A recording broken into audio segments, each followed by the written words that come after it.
4 days, 5 concerts, 4 locations.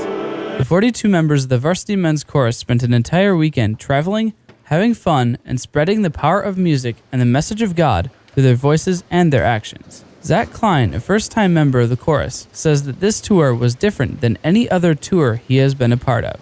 I've been on a lot of different music tours with a lot of different organizations. I did it in high school. I went on 3 different band tours in high school. I went on 4 different music tours, about to be 5 different music tours with the instrumental groups here at Northwestern. And so I've been on a lot of different tours, and this one just felt different.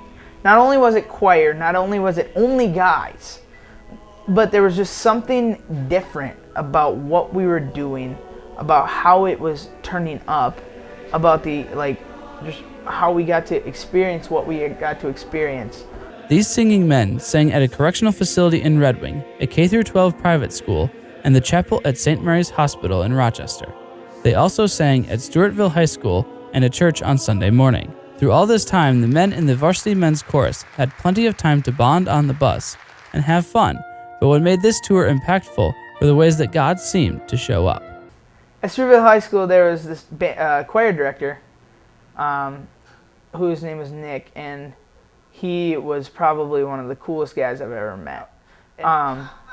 But he was a really cool guy because he was a Christian, believed in Jesus, all that stuff, and he worked in a public school setting where he wasn't technically allowed to talk about his faith to the other students. Now, he found other ways to get around that, which was really, really cool to me. He used the music to share the gospel with these kids.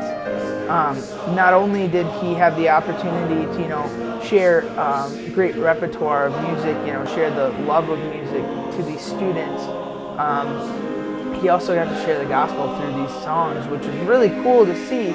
Sunday morning, we went to church, and we got to see a baptism of 10 kids.